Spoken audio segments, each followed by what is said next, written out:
Historia, libros y banderas, el podcast de agricultura sobre nuestro pasado, política, textos y propuestas para conocer y comprender los grandes cambios que vive Chile y el mundo.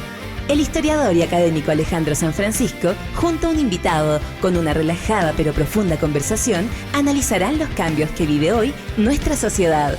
Historia, libros y banderas, con el historiador y académico Alejandro San Francisco. Hola, ¿cómo están? Qué gusto verlos nuevamente en este 22 de abril de 2023. Además estamos con un gran invitado en Historia, Libros y Banderas, que es el profesor Luis Silva. Él es abogado, estudió Derecho en la Universidad Católica, ahí lo conocí yo en mi juventud. Después estudió un doctorado en Derecho en la Universidad de los Andes, ha sido profesor en la misma universidad e investigador visitante en diversas universidades extranjeras, autor de muchos artículos de derecho y de libros, y precisamente por eso lo invitamos hoy, por esta obra, Entre la justicia y la ley, un ensayo de la judicialización de la política. Profesor Luis Silva, muchas gracias por acompañarnos en Historia, Libros y Banderas. Muchas gracias a ti, Alejandro, por la invitación y muy contento de participar en este programa cultural y poder comentar el libro, por supuesto, que es como, me imagino que es como para un papá hablar de su hijo. Eso es, pues, una de las cosas bonitas de escribir libros. Y lo primero que tenía que preguntar es precisamente eso, ¿cómo nació este libro? ¿Fue fruto de una investigación específica, de algún proyecto, de tu tesis doctoral? ¿De dónde emana esta obra? Yo te diría que es un coletazo, el último de mi tesis doctoral, que la terminé más de 10 años antes de escribir este libro. Y nace de mi investigación, de mi trabajo como investigador, al darme cuenta de que los jueces le hacen trampa a la ley, ¿no? Yo siempre he estado muy interesado por cómo los jueces aplican la Constitución, cuál es el efecto que la Constitución puede tener como norma, cómo funciona el principio de supremacía constitucional. Y desde ahí fui derivando a este tema que plasmé en este libro con un carácter más divulgativo que el resto de mi trabajo hasta aquí, porque realmente me pareció un tema que valía la pena ampliar. Y salir del universo de los investigadores, que sin duda son... De los colegas. De los colegas, sí. Salir de ese universo y poder compartir con un público ciertamente interesado y con un mínimo de formación un tema que me parecía interesante, que es cómo los jueces se pueden convertir en políticos, ¿no? Manteniendo una apariencia de jueces, pero realmente reemplazando a los políticos en su trabajo. Entonces la motivación fue darme cuenta de que estaba pasando eso, de que muy poca gente estaba prestando atención al fenómeno y de que es un fenómeno, que es de lo que vamos a hablar, espero también en lo que sigue de esta conversación, muy importante, muy relevante desde el punto de vista político, ¿no? O podríamos ampliar más del marco de convivencia. Eso te iba a decir, porque el libro, si bien dice Entre la justicia y la ley, es mucho más allá que un libro de derecho. Este es un libro de derecho, es un libro de política contemporánea. Es un libro, podríamos decir, útil para la actualidad, para la prensa, de manera que tiene varias aristas por las cuales puede ser abordado y no exclusivamente jurídica o legal. Así es, de hecho, yo lo digo al principio, es un ensayo, lo dice la bajada del título también, porque quise sacarme de encima todas las restricciones que te pone un trabajo científico. Al mismo tiempo me parece que, todo lo que digo ahí creo que merece o puede ser defendido científicamente, pero obviamente que hay cosas que se discuten y sí, la idea era ponerlo en un lenguaje también. De hecho, no sé si los recuerdas, pero hay bastantes ejemplos literarios de los que me sirvo para, sí, claro, para ejemplificar situaciones que son del día a día. Me acuerdo de unos chilenos en este minuto, el juez rural. El del juez rural, Sí, que sí. fue muy triste. De Pedro Prado, claro, sí. Muy interesante. Vamos a discutir después esa situación Perfecto. de los jueces. Pero... Profesor, yo te quería preguntar en primer lugar, respecto de una de las tesis del libro, tú dices que los jueces devienen en algunos determinados momentos en legisladores o en políticos. Sí. ¿Cuándo ocurre eso? Cuando reescriben la ley. En el fondo, el título del libro, Entre la justicia y la ley, lo que quiere mostrar es que existe un ámbito en donde los jueces pueden separarse de la aplicación de la ley para hacer justicia. Y de alguna manera hay muchas situaciones que ponen al juez en la alternativa de hago lo que me manda la ley o hago lo que me manda la justicia. Y en este caso, cuando el juez opta por seguir lo que le manda la justicia, se transforma en un político. Se transforma en un político porque lo que hace es reescribir la regla, es escribir una regla nueva. Aquí una de las premisas básicas de esta concepción que yo tengo del juez que se convierte o deviene en político es que la justicia es un valor o un bien o un ideal que perseguimos todos, y muy particularmente los poderes del Estado. Es decir, el Ejecutivo persigue un ideal de justicia que busca alcanzar con los medios y las competencias que la Constitución le da. Los jueces, por supuesto, persiguen la justicia también con las competencias, las atribuciones, los medios que la Constitución le da. Y el legislador o el Congreso también. Ellos también persiguen la justicia. Aquí no hay un monopolio judicial de la justicia. De ninguno. Ni uno tiene el monopolio judicial, ninguno tiene el monopolio de la justicia. Nadie puede decir que es el encargado de buscar, encontrar o hacer la justicia. Aquí es una misión compartida. Entonces, el legislador o el Congreso busca la justicia a través de leyes. Y el judicial busca la justicia en la aplicación de la ley. Cuando el juez se aparta de la aplicación de la ley y busca la justicia con la creación de una regla nueva, se convierte en legislador. Porque eso es lo que hace el legislador. En el fondo, el legislador también enfrenta el problema de cómo resolver con justicia un caso particular. No sé, por la ley Naín Retamal, hoy día tenemos un problema que es de justicia al final. Tú dices, mira, acá se trata de salvaguardar la proporcionalidad, ¿no?, entre el actuar de Carabineros, por una parte, y los derechos de los afectados, los derechos de los potenciales delincuentes. Estamos hablando de esta ley que fue aprobada hace un par de semanas, antes de Semana Santa. Efectivamente, esta ley que tuvo bastante polémica porque se discutía hasta dónde podían llegar las atribuciones de Carabineros. Pero ahí todos lo que quieren es hacer justicia, es encontrar el justo medio entre el resguardo del orden público por una parte y los derechos de los ciudadanos por otra. ¿Dónde está ese justo medio? Bueno, nadie puede decir aquí está con certeza, es una cuestión abierta y que se debate en el Congreso. Y finalmente, por mecanismos democráticos, procedimientos que están escritos en la ley, se llega a un consenso y eso se refleja en la ley. Y la ley dice, aquí está el justo medio entre estos dos bienes en tensión.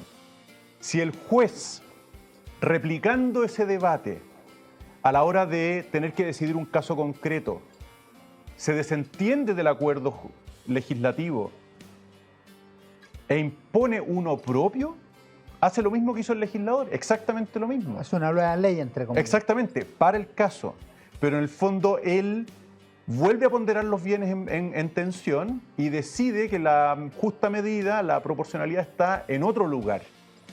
Y uno dice, ¿por qué me cambia el lugar si usted no tiene competencia para eso, ¿no? Porque nosotros reconocemos que hay un abanico de posibilidades. ¿Cómo equilibrar la defensa de los derechos de las personas por una parte con el resguardo del orden público por otro?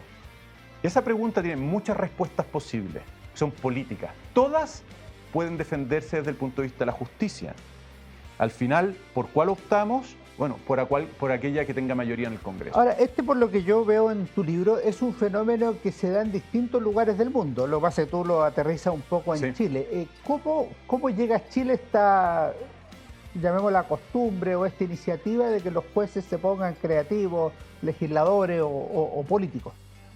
Las fuentes de este fenómeno son varias. Por una parte está lo que se ha llamado justicia constitucional, que parte con la instauración, bueno, en Chile podríamos decir que parte nominalmente con el recurso de inaplicabilidad, este recurso que se le entregó en 1925, 1927, no me acuerdo cuándo fue la reforma en realidad, pero por ahí, a la Corte Suprema para poder conocer la constitucionalidad de leyes vigentes que resultaba cuestionada en un caso concreto.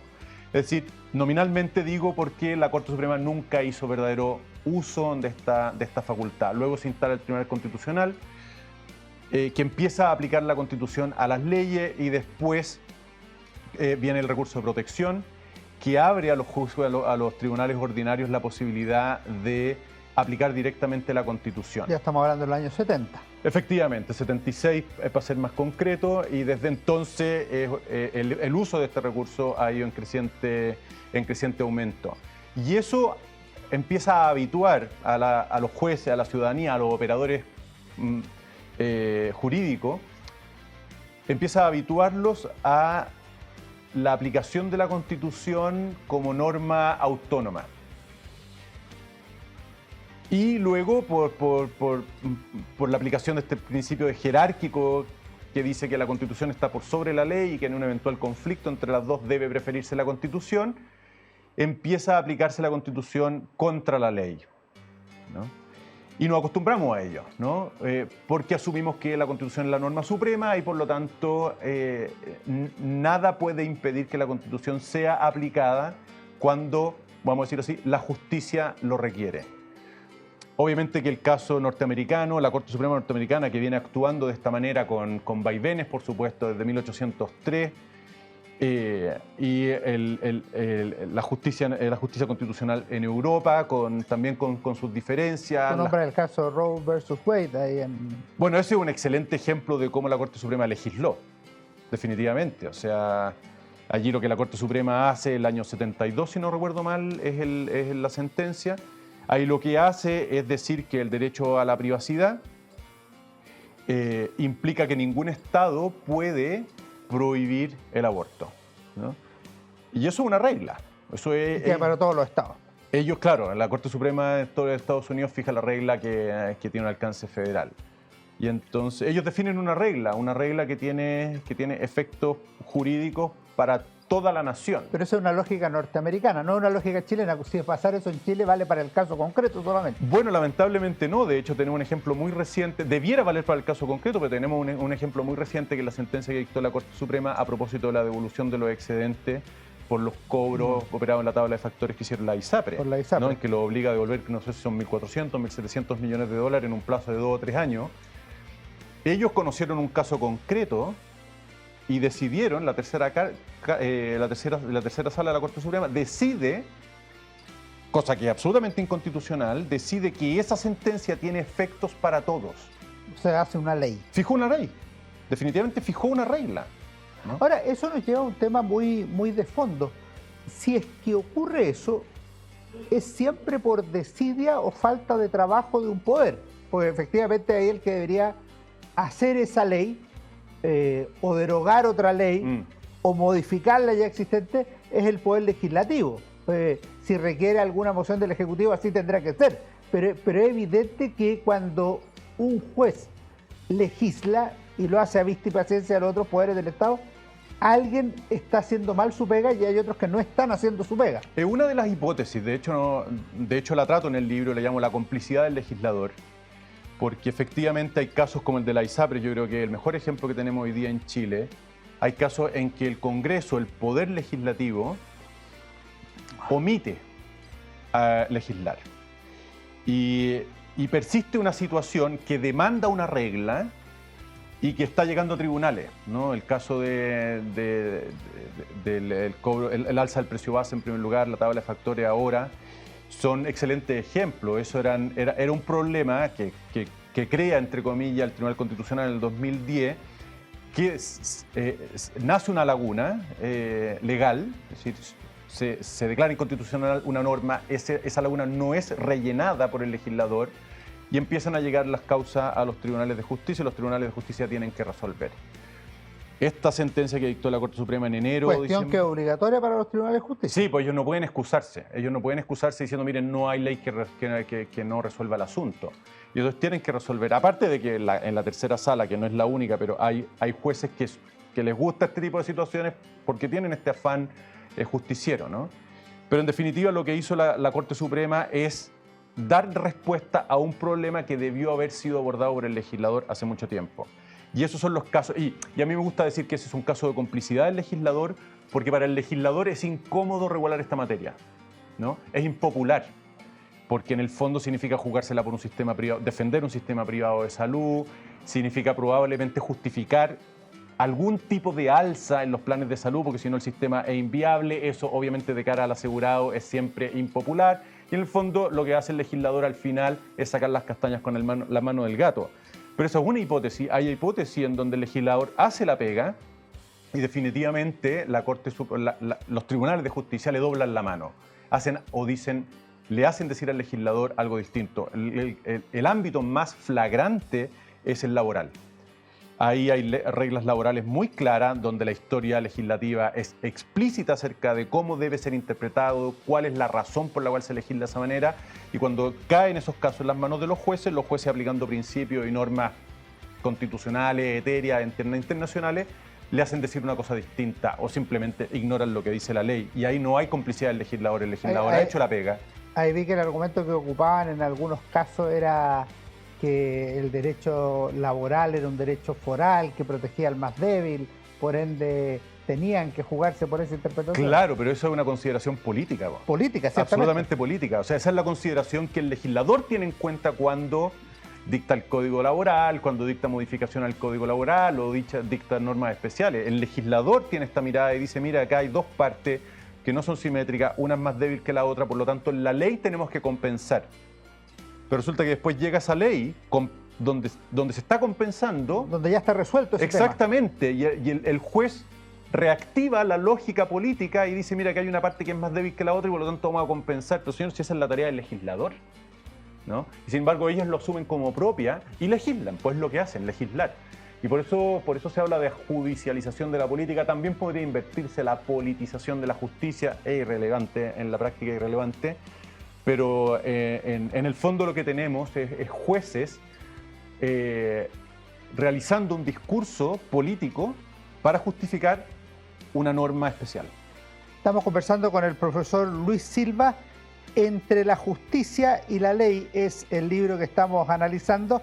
Vamos a hacer un pequeño alto y volvemos luego en nuestro programa Historia, Libros y Banderas.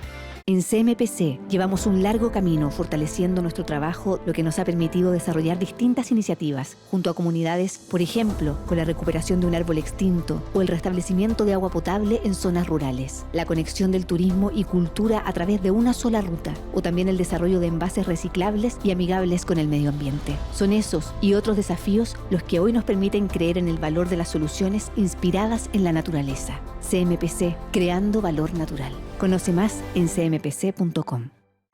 Estamos conversando con el profesor Luis Silva. Profesor, un concepto que tú desarrollas en tu libro y que me llamó la atención y que tiene interés es el de justiciocracia o aristocracia de la toga. ¿Qué nos podría explicar de ese concepto? Y lo otro, ¿es un concepto internacional o un concepto que se usa poco? ¿Cómo?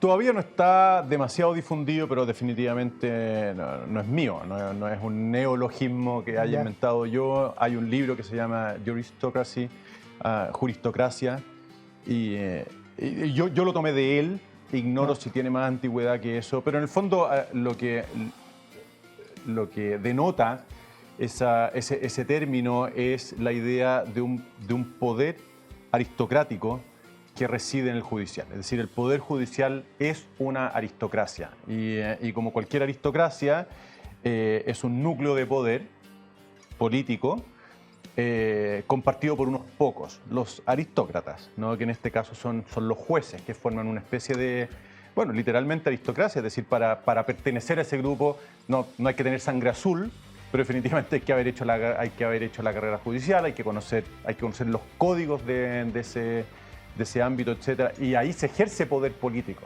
¿no?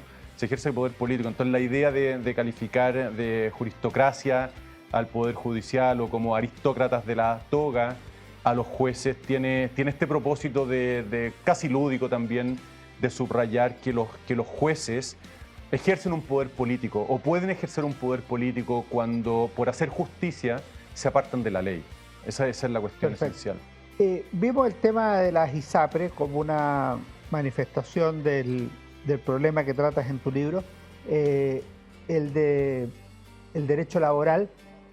¿Hay alguna implicancia en materia de derechos humanos, por ejemplo? Porque en algún minuto hubo un momento en que pareció que se daba exactamente la misma lógica, o se sigue dando la misma lógica que tú señalas en el libro. El libro toca ese tema desde una perspectiva que yo considero muy interesante y muy ilustrativa, porque al final una de las cosas que yo espero que el lector se quede después de haber leído el libro es que en la decisión de un conflicto siempre hay que pagar un precio, siempre. Es un tema recurrente en el libro. Efectivamente, de hecho originalmente el título que quería ponerle era El precio de la justicia. Para precisamente subrayar esta idea de que al hacer justicia tú siempre pagas un precio. Da lo mismo si haces justicia a través de la dictación de una ley, o haces justicia a través de la dictación de un decreto, en el caso del Ejecutivo, o haces justicia a través de la dictación de una sentencia. Pero al tomar una decisión justa, tú pagas un precio. Y entonces la gran pregunta es ¿por qué los jueces se toman una atribución que en el diseño constitucional le hemos entregado sobre todo al Poder Legislativo? Él es el que decide cuál es el precio que estamos dispuestos a pagar. Ley Naín Retamal, de nuevo, un excelente ejemplo. ¿Cuál es el precio que estamos dispuestos a pagar por conservar el orden público, porque las policías sean respetadas? ¿Cuál es el precio que estamos dispuestos a pagar por impedir que las personas sean consideradas sospechosas y puedan ser detenidas, o impedir los malos tratos que una acción policial puede traer consigo? ¿Cuáles son los precios que estamos dispuestos a pagar por cada una de esas coyunturas, ¿no? Y el legislador es el que decide. Tiene una discusión política porque las opciones son múltiples. Ahora hay una parte que no me cierra, porque si tú dices el juez en ese caso específico legisló. El juez no tiene autorizado legislar. No. En derecho público solo se hace aquello que está expresamente permitido. Sí. Por ende está haciendo algo que no puede hacer. Sí. ¿Cuál es la solución jurídica e institucional a ese tipo de conflictos? Mira, hay una que pasa por un cambio cultural.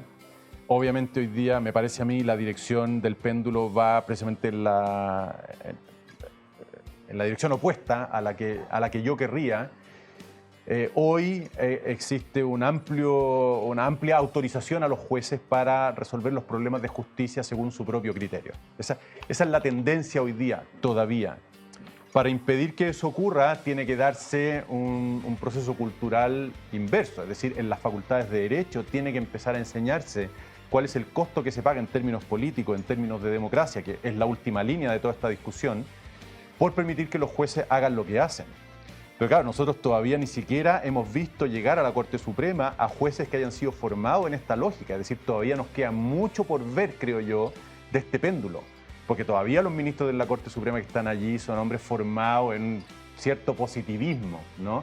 Hay excepciones, por supuesto, pero en un cierto positivismo, y son todavía respetuosos del texto de la ley, y unas salas, por supuesto, mucho más que otras, ¿no?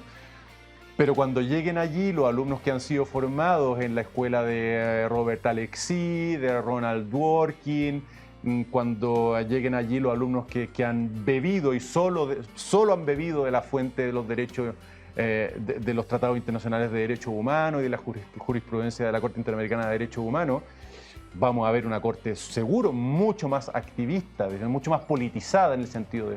Ya, pero si esa es tu respuesta, entonces, a la pregunta...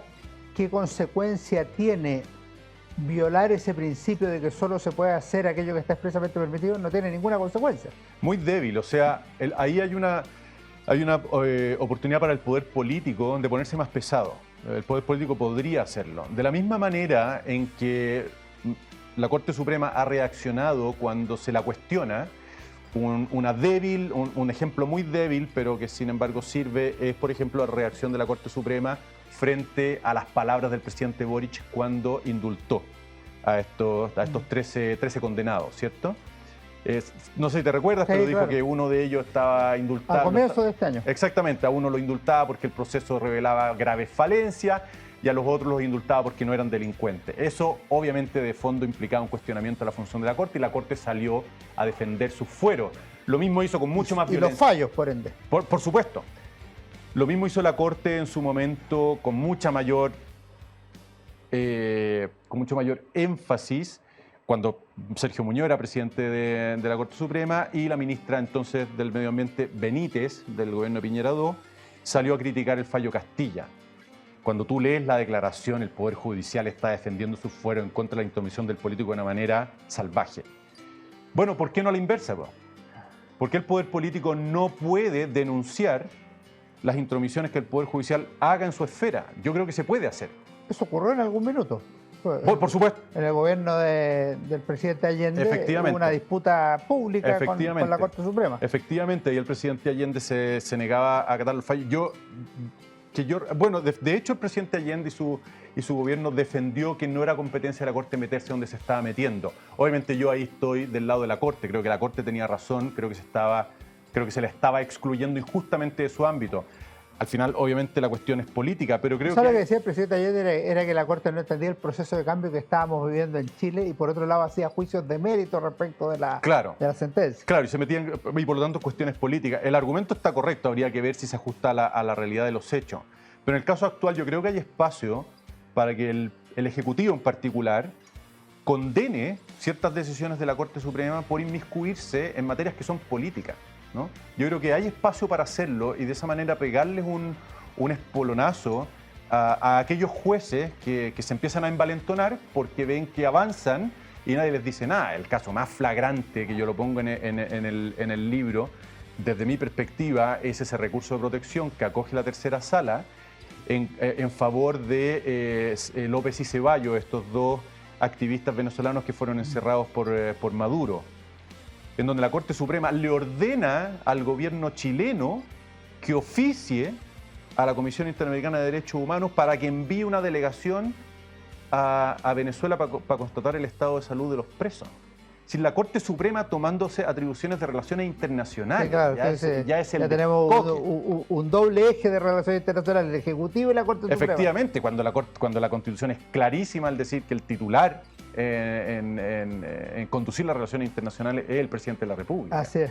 Entonces, ahí tú tienes un ejemplo muy flagrante. Otro que es muy interesante también, que está en el libro, incorporado en la sentencia que resolvió sobre la contaminación en Quintay.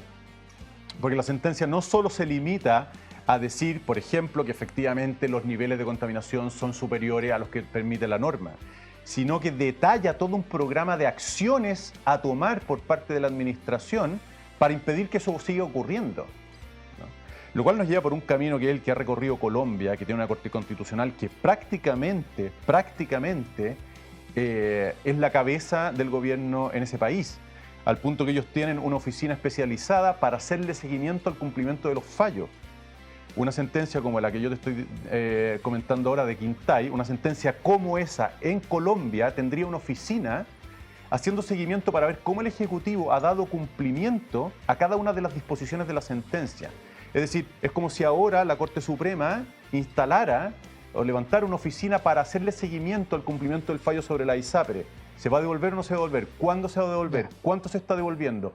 Lo cual al final es un mecanismo de control del Ejecutivo. Es decir, la paridad, el equilibrio de los poderes se rompe completamente en favor del Judicial. ¿Y cuál sería tu ideal? Porque alguno podría pensar, oye, pero el profe Silva quiere volver a la justicia del siglo XIX. Sí. ¿Te han hecho esa crítica o no? No, me la hago yo misma, me la hago yo mismo y obviamente que la respuesta no es inequívoca porque al final es una cuestión de qué prefieres, es decir, qué precio quieres pagar por una respuesta o la otra. Yo definitivamente hoy día preferiría un poder judicial más recatado, más pudoroso, que se sujetara con mayor rigor a las reglas legales, porque me parece que el precio que pagamos cuando esto no ocurre es más alto que el precio que pagamos cuando ocurre. En los dos casos hay riesgo, ¿no? Obviamente cuando los jueces aplican la ley pueden cometer injusticias, ¿no?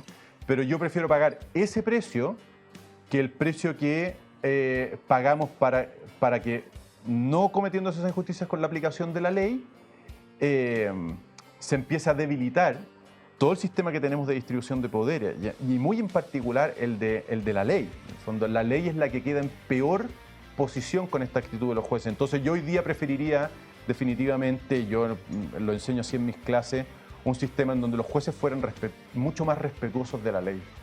Ahora, como contrapartida, los legisladores debieran legislar aquellas áreas que están grises o nulas.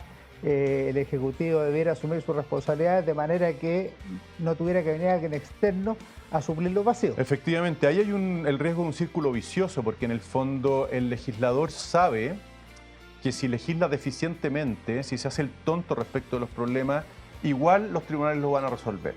De hecho, ocurrió, lo cito también en el libro, con la reforma laboral empujada por Michelle Bachelet II, que tenía que ver con la negociación colectiva. Allí el artículo clave fue declarado inconstitucional por el Tribunal Constitucional y el acuerdo político al que se llegó para llenar ese vacío fue vetado por la presidenta. Y la presidenta básicamente dejó esa ley con un forado, ¿no? En toda su orgánica lo dejó con un forado y con la declaración explícita de la ministra en ese momento de decir, bueno, los tribunales llenarán este vacío. Claro. ¿No? Con la apuesta de que obviamente los tribunales lo van a llenar en una dirección mucho más favorable a las sensibilidades de la izquierda, en este caso del gobierno de Michelle Bachelet. Entonces puede generarse ese círculo vicioso de decir los legisladores, ¿para qué vamos a hacer la pega pesada? Sí, cuando al final igual la van a hacer los jueces, ¿no? Y obviamente los jueces en parte se ven forzados a asumir el rol de legisladores, de políticos, porque los políticos no están haciendo su pega, ¿no? Entonces ahí hay ciertamente el riesgo de un ciclo vicioso que yo creo que se rompe en buena medida recordándole a todo el mundo que los políticos también sirven a la justicia. Para mí esa cuestión es súper importante, romper... Que es la base de tu libro. Al final sí, en el fondo es romper la idea de que los jueces tienen el monopolio de la justicia. Para mí eso es clave. Perfecto. Para mí eso es clave. Recordarle que los políticos en su trabajo, legislando en particular, o el Ejecutivo, gobernando, también se deben a la justicia, solo que lo hacen por medios y con instrumentos distintos a los de los jueces, pero también sirven a la justicia. Aquí no hay un monopolio de la justicia por parte del Poder Judicial y resulta que lo que hacen los políticos es una cuestión que se mueve en el ámbito de lo relativo, ¿no? Ellos no sirven a la justicia, que es lamentablemente una idea que instaló Dworkin, que yo encuentro nefasto en esta materia y en muchas otras, de hecho. Profesor Silva, vamos a hacer un último alto y volvemos al tercer bloque de nuestro programa Historia, Libro y Bandera. En CMPC llevamos un largo camino fortaleciendo nuestro trabajo, lo que nos ha permitido desarrollar distintas iniciativas junto a comunidades, por ejemplo, con la recuperación de un árbol extinto o el restablecimiento de agua potable en zonas rurales, la conexión del turismo y cultura a través de una sola ruta, o también el desarrollo de envases reciclables y amigables con el medio ambiente. Son esos y otros desafíos los que hoy nos permiten creer en el valor de las soluciones inspiradas en la naturaleza. CMPC, creando valor natural. Conoce más en cmpc.com. Profesor Silva, de todo lo que hemos escuchado hay varias aristas. Yo quería preguntarte por una específica, que es la amenaza a la democracia. La democracia está en crisis hoy día en el mundo por el populismo, por su propia ineficiencia, por falta de adhesión ciudadana. ¿Cómo esto que estamos hablando, la judicialización de la política o la politización de los tribunales de justicia, podría terminar afectando o está afectando a la democracia actual? Para tomarle el peso a la respuesta es muy importante ver el vínculo que hay entre democracia y ley. Hoy día, y no estoy con esto asumiendo el credo rusoniano de que la ley es la declaración de la voluntad soberana, pero definitivamente nuestro ordenamiento, como ocurre en el mundo occidental normalmente, entrega a la ciudadanía el diseño de la ley, ¿no? Es la ciudadanía la que decide qué reglas nos van a gobernar y eso lo hacen a través de sus representantes en el Congreso, ¿no? Por lo tanto, cuando tú te acostumbras a que jueces decidan en cada caso, o puedan decidir en cada caso, si la ley que tienen que aplicar la aplican o no, según si les parece que es justa o no, lo que hace definitivamente es socavar esa premisa de que la ley, de que la regla que se tenía que aplicar es la que los ciudadanos se dieron a sí mismos, ¿no? En fondo tú rompes esa garantía de que las reglas que obedecemos las obedecemos porque nos las damos nosotros mismos. Alguien podría cuestionar esta premisa y me parece súper legítimo que sea, Pero definitivamente... Es parte de la crisis de la democracia. Absolutamente, ¿no? Pero igual queda pendiente la tarea de justificar, esto es una discusión sin fin, por supuesto, en la teoría política, de justificar por qué tendríamos que obedecer las leyes, ¿no? ¿Por qué tendríamos que obedecer las leyes? Pero definitivamente en un sistema en donde las leyes nos las damos nosotros y no nos la impone un poder ajeno a nosotros mismos, como podría ser un tirano, ¿no es cierto?, extranjero, tú debilitas los cimientos de esa arquitectura si es que toleras que los jueces puedan decidir cuándo aplican la ley, ¿no? Y ese es, creo yo, el horizonte de este libro finalmente, ¿no? Es decir, mire, cuando usted celebra sentencias en donde los jueces por hacer justicia se saltan la ley, de alguna manera está aplaudiendo el desplome de la democracia, ¿no? Está aplaudiendo un régimen aristocrático en donde las decisiones políticas las está tomando una casta, ¿no? Que en este caso es la constituida por el Poder Judicial. Puede gustarle ese sistema y entonces apláudelo conscientemente. Lo que yo encontraría patético es que tú estés aplaudiendo ese tipo de sentencia y al mismo tiempo celebrándote como defensor de la democracia, porque son contradictorias, ¿no? Estamos conversando con el profesor Luis Silva sobre su libro Entre la justicia y la ley, un ensayo sobre la judicialización de la política. Hay una cosa que me llamó la atención, no porque no la crea, sino que es fuerte leerla al final del libro, en las conclusiones, página 203. La justicia entre los hombres es en realidad una promesa que solo puede ser cumplida a medias. Evidentemente eso lo constatamos todos los días. Sí. Mi duda, ¿es solo una constatación de la realidad o quieres decir algo más con esa afirmación? Porque al final esto nos vuelve un círculo vicioso. Yo no espero justicia porque solo se logra a media. Sí. Entonces, ¿qué espero cuando recurro a un tribunal de justicia? ¿Qué me puede garantizar la sociedad? Obviamente, si matan a un pariente mío, a la persona que la estafaron, entonces no puede recuperar los días perdidos, la vida del ser querido. No puede haber justicia total. ¿Cómo interpretas esa frase tuya del final? Sí, obviamente tiene dos lecturas. La primera y la más obvia es que la justicia se administra de manera deficiente. Está administrada por personas llenas de defectos y por lo tanto pueden haber errores, ¿no?, en la administración de justicia, y a ti tenían que darte 100 y te dieron 80, ¿no? Y eso es un error y eso es algo que se constata con mucha frecuencia, ¿no? Personas inocentes que fueron condenadas como culpables, personas culpables que fueron declaradas inocentes. Eso está pasando todo el tiempo.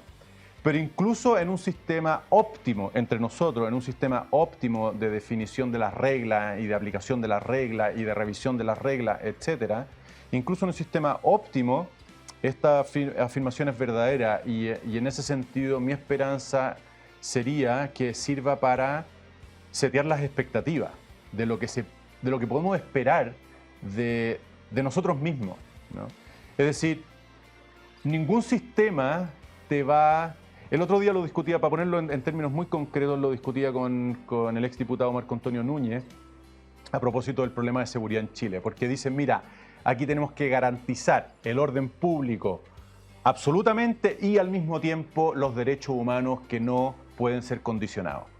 Yo digo, mira, muy bien, en el mundo de las ideas, por supuesto que el óptimo es resguardar el orden público sin fisura y el respeto a los derechos humanos. Pero en el mundo real, tú no puedes conjugar la protección de estos dos bienes en tensión sin pagar un precio. Y en ese sentido, la justicia es siempre defectuosa. Es decir, no hay manera de hacer justicia sin pagar un precio. Y eso es lo que quiero decir. Cada vez que tú quieres obtener un resultado justo, tienes que pagar un precio, ¿no? En términos de justicia, lamentablemente, es decir, cuando tú quieres resolver el problema del control de identidad, o expones a los carabineros a una injusticia porque les das demasiado pocas atribuciones y por lo tanto pueden ser fácilmente atacados, o expones al ciudadano a una injusticia porque les das demasiadas atribuciones a carabineros. Pero en algún lugar tú tienes que fijar la frontera, tienes que tomar una decisión y esa decisión va a implicar un costo en términos de los riesgos del ciudadano o de los riesgos del carabinero, o los dos en cierta medida, y no hay manera de salir de ese círculo. Y por eso digo que es siempre defectuosa, y en el fondo eso a mí me parece que en política particularmente, porque de hecho este terminó siendo para mí un libro sobre política en la práctica, en política esto a mí me parece tremendamente importante porque uno ve muchos ingenuos que de verdad creen poder llegar a una solución perfecta. A propósito de política y sin querer soluciones perfectas, tú eres candidato al Consejo Constituyente. ¿Qué se puede esperar en esta materia de una nueva Constitución? ¿O se mantiene el statu quo? ¿O tienes alguna idea? O sea, donde yo pondría especial acento o de especial cuidado es obviamente en la definición del poder jurisdiccional. ¿Qué lugar va a ocupar la ley, si es que va a ocupar alguno, en esa definición? O vamos a hablar de derecho, que sería una distinción importante, ley o derecho, o justicia, ¿no? Son términos que obviamente evocan constelaciones diferentes. Yo me la jugaría por la ley, es decir, los jueces aplican la ley, ¿no? Ahí pondría una. Después pondría también cuidado en la redacción del principio de supremacía constitucional. ¿Cómo vamos a entender la supremacía constitucional? ¿Vamos a entregarle su garantía, como hace, por ejemplo, la Corte Constitucional, como hace la Constitución colombiana? ¿Vamos a entregarle su garantía a los tribunales de justicia, al Tribunal Constitucional, o vamos a reconocer, como yo creo, que es una tarea compartida por todos los poderes del Estado? Es decir, todos tienen el deber de garantizar la supremacía de la Constitución. Ahí también pondría un especial cuidado a la hora de hacer la Constitución. Pondría especial cuidado también en el Estatuto de los Tratados Internacionales de Derechos Humanos, ¿no? El actual artículo 5º, inciso 2 de la Constitución, porque allí también hay una puerta por donde fácilmente puede colarse un universo de conceptos tremendamente abstractos, tremendamente indeterminados, tremendamente manipulables,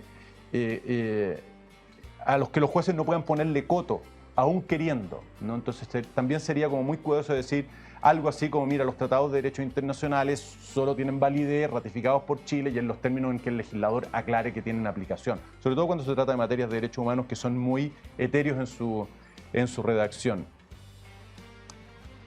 Sí, creo que esos serían los mecanismos, porque definitivamente la acusación constitucional... Y respecto, por ejemplo, de la falta de acción del legislador respecto de un vacío legal o respecto de la prevaricación, si se le puede llamar así, sí, o acción efectiva de un juez contra la ley, ¿se puede hacer algo al respecto? Yo mantendría las responsabilidades políticas nomás, porque al final si tú le das el control jurídico, entre comillas, de esto a alguien, le das mucho poder. Es decir, poder controlar las omisiones del legislador al final le da al controlador... Eso es imposible. Le da un superpoder, porque en el fondo cada vez que legisle de una manera que a ti no te gusta, que de hecho es lo que hacen los tribunales hoy día invocando el principio de inexcusabilidad, cada vez que una ley no les guste, ellos lo que dicen es, mire, usted no ha hecho la pega.